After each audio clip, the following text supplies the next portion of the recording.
Hey everybody, this is Dave Blair, Simpit Crew. I'm out here at the Wild West Motorsport Park with the Simpit Crew guys. There's Jesse Conroy, JJ, Tyson, David Grunnell, Stephen Jenkins, Kurt Quinst, Michael Hammett, and that's Sweet Tea Barbecue Guy.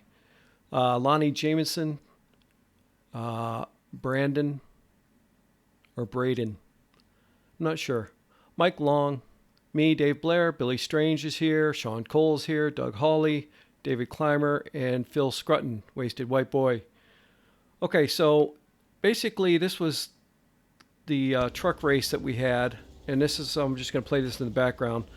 Yeah, I got here just in time to do a qualifying 2 laps, and then somebody's truck just blew up on the starting line. Yeah, I didn't even have time to paint my truck. I didn't even get a good start, but this was my first race in the truck. And most of these guys, I think, had 2 hours of practice. But anyway, this was a cool event. I just thought I'd put this on in the background. Now, the main reason why I'm making this video is because I wanted to talk about E3. So I'm recording this June 5th of 2019, and E3 kicks off June 9th of 2019, which is going to be Sunday. So this is the Wednesday before E3. Anyway, last year I kind of did my thoughts on E3 or predictions, whatever you want. And a lot has changed for me over the course of the year. So a lot of you guys know I play a lot of Forza. I was from the Xbox background. But I want to say it was probably a year and a half ago I started playing Assetto Corsa with everybody here at the Simpit, and I kind of got more and more into PC gaming. Now, I used to do a lot of PC gaming in the past, mainly your first-person shooter type stuff, and I kind of got burnt out on it, and also there was rampant cheating going on. I think they've kind of clamped down on some of that stuff, but it's still there. And I kind of got fed up with that whole scene, and I really just started doing racing games only. I don't play any other game.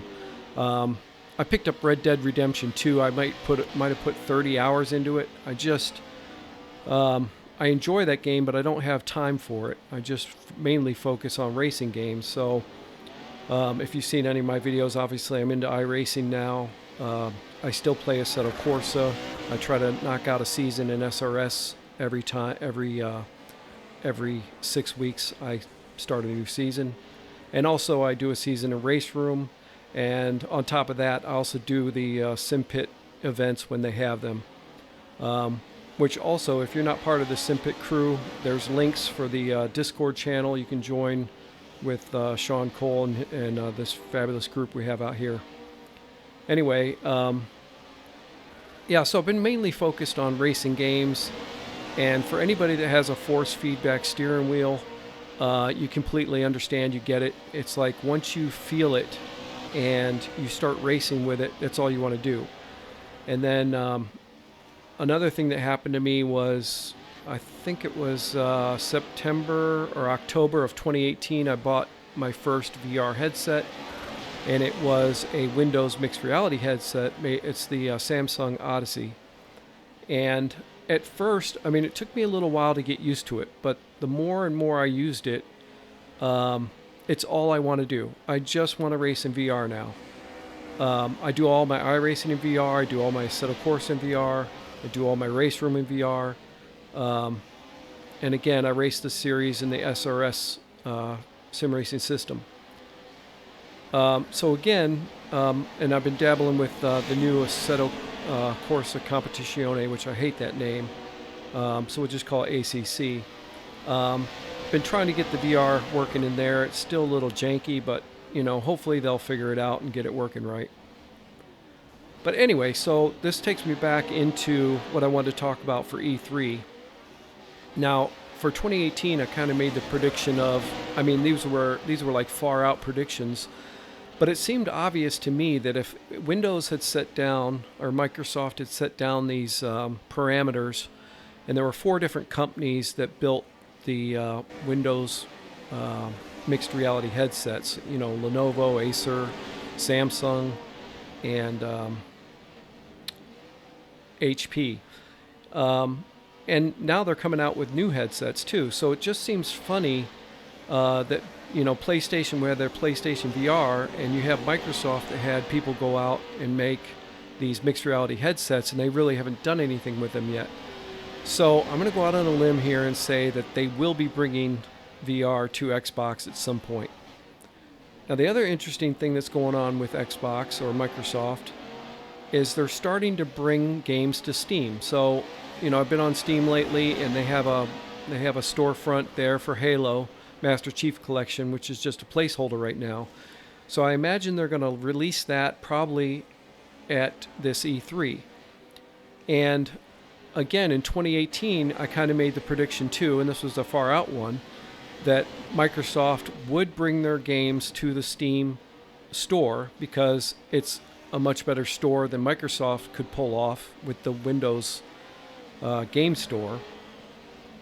And if that were to happen, I could also see Steam then bringing their Steam store to the Xbox, which I know sounds crazy because Microsoft already has a store on the Xbox where most people buy their games.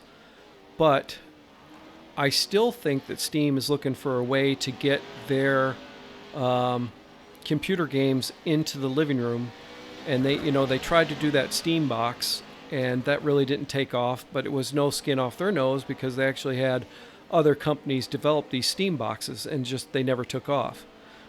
But if Steam could get their store on Xbox or the next Xbox, and people could play all their PC titles that they already own on their TV.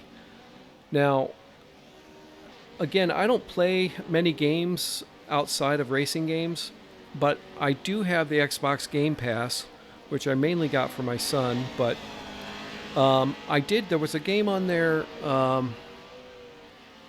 it was kind of a walking simulator type game, What Remains of Edith Finch.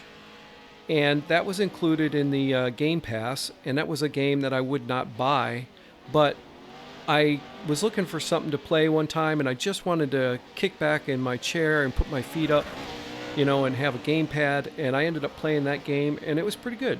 And again, it was a game that I wouldn't buy, but I could play it for free because I had the Game Pass. Now, I do know that they're bringing the Game Pass to the Windows, PCs. And what that's going to do is, if it works the same way on Xbox, you basically pick a game, you download it to your PC or your Xbox, and you can play it until you're done with it, or until it leaves the Game Pass. And then once you're done with it, you can delete it or whatever. It's included in your subscription thing. So I look for them to really be pushing that hard. And again, I see them bringing more games to the PC and through Steam. And again, it would be a win-win if they worked with Steam.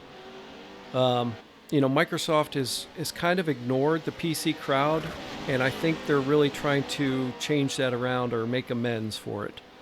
But again, you've got all these people in the Steam store. If you release the Microsoft games, I'm sure, because I've played a lot on, in the past on Xbox, all the Halos, all the Gears of War, all that stuff. They're fantastic games. So I think if they released those games on Steam and had other people that could just buy the game, and again, I think they were talking about, maybe 40 million, 50 million Xboxes sold compared to 90 million PlayStations.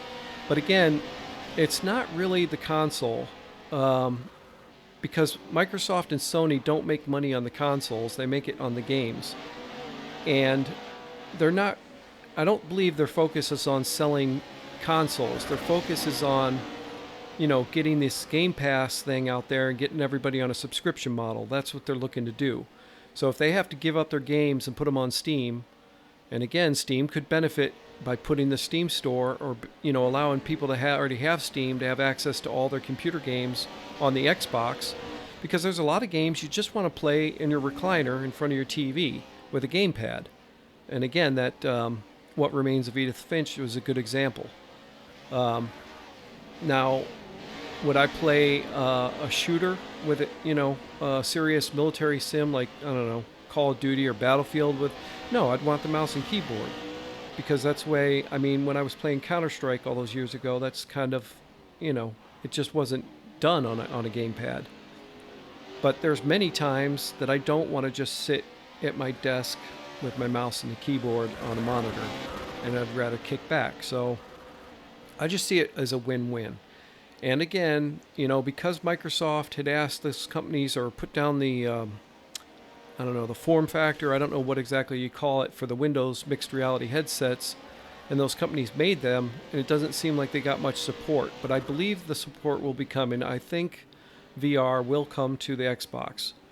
And I'll even go out on a limb here and say if it does come to the next Xbox, that Forza could be one of their VR titles that they bring.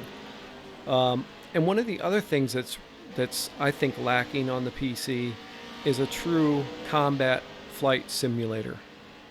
And I could see, Microsoft used to have a really good flight simulator.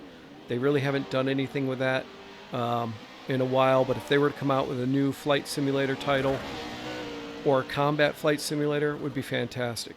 And I think, if you could put that on the Xbox too, the next Xbox, I don't know. But it just, as you guys already know that do sim racing, VR, again, as a seated experience is much better than the room scale type stuff where you're, flailing around the room.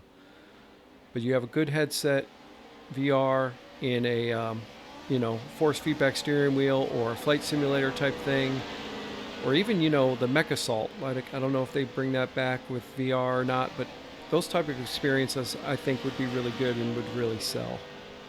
But yeah, that's just my 2 cents. I mean, you guys can go everywhere else to see all the rumors about what other games are going to be announced and released. I'm just mainly talking about, I guess, Xbox's strategy to get back on the PC with their games and move the PC into the living room possibly. But I expect really good things out of this conference, which is again it'll be this Sunday, June 9th, 2019. Anyway, I think that's pretty much all my thoughts on that. Really enjoying the iRacing trucks, and it was really fun to come out here with the Simpit Crew and have a little race. But I'll also, let me bring up the results on this one. Yeah, I came in 5th, which wasn't too bad. Again, I didn't even turn any practice laps at all there. But Sean Cole stole the lead.